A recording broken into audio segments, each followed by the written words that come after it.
This is an experience I had 3 years ago in 2011. I contracted Guillain-Barré syndrome in high school. I was just a sophomore, and I lived to tell the tale. I felt weak, but was actually at my strongest. I had lost all, but had gained everything. I can vividly remember the crisp July morning. Motivated by the job my mom had so generously offered me to earn some extra cash over the summer, I set out to weed our messy garden beds. This was going to be a big job. A deep breath in, and I embarked on my journey, my 7-hour journey, to financial freedom. I was saving for the day when I could finally afford my dream car, a brand new, shiny, hardtop, light blue Volkswagen Beetle. From the time I was 8 years old, I had always dreamed of owning this car. What it would feel like to turn the key and hear the engine ignite, to smell the leather charcoal black interior, and to roll down the windows and sunroof and feel the wind through my hair. I could hardly imagine what it would be like the day I held a license in my hand with my very own picture on it, and in the other hand, the keys to my newfound independence. I believed in this dream and could see it so perfectly pictured in my mind that I just knew one day I would call it mine. It seemed out of reach, but I knew what I had envisioned would come true. I knew it with all my heart. Well, the anxieties of my life were nothing but specks in the horizon compared to what I was about to encounter.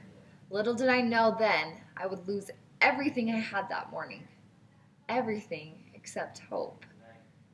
3 a.m. I was rushed to the hospital. It all happened too soon for me to catch my breath. Control over my body was shutting down. I felt swamped with emotion and didn't know how to handle it. Desperation set in. How could this happen to me? I was pulling weeds under the hot summer sun without a care in the world just 2 short days before. The numbness began that seemingly perfect day when I felt my feet wouldn't wake up after a nap I had taken that lazy afternoon. The tingling was unbearable, and I felt as though I couldn't shake the sensation. It crept up my body at a steady speed. Confused and delirious, a voice of reason shook me to my senses, and I knew I needed help. I wouldn't be able to do this alone, and I knew I wouldn't have to. Religion is a very big part of my life, and what I mention now, I mention for my sake only. If I ignore this urge to share this portion of my story, I would have to admit quite a lot and would appear extremely ungrateful.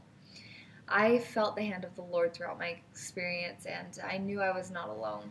My dad, he raced me down to the hospital, and I kissed my mom goodbye, hoping I would see her the next day.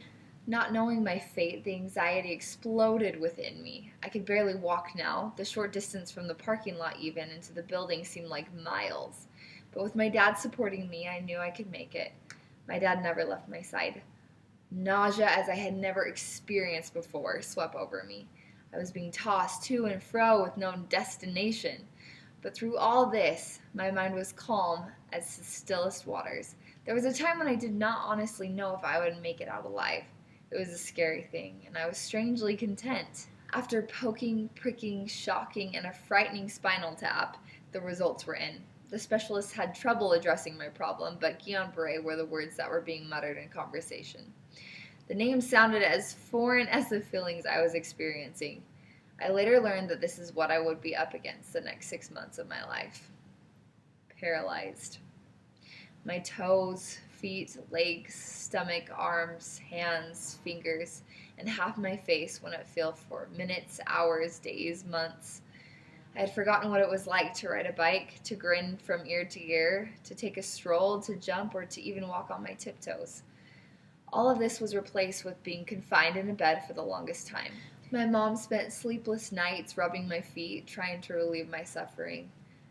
I could never find a comfortable position to sleep in. It was so frustrating because of the great soreness of my weak body. Although my body was weak, my spirit was as strong as ever. I relied on the Lord to take away the hurt. Every hour on the hour, the sweetest nurses would come and take my vital signs, and all I could think about was their families and their lives and how grateful I was for their help and time. Being helpless myself. How grateful I was for my family and their sacrifices for me. I was greatly humbled, and I relied on others for everything and had to accept selfless service because I needed the help. I cried myself to sleep some nights thinking about how much I missed my brothers and sister. The silence of my room made me long for the sweet sound of their laughter and stomping feet running around the room. What has happened is your rogue antibodies have been eating away at your myelin sheath, aka nerve coverings, which take months and months to regenerate, sometimes even years. That was really comforting. The doctors would explain this to me, and I didn't care. I was going to get better. I was determined, and I clung onto that with all I had. The messages in my brain would send, but my nerves just would not reciprocate.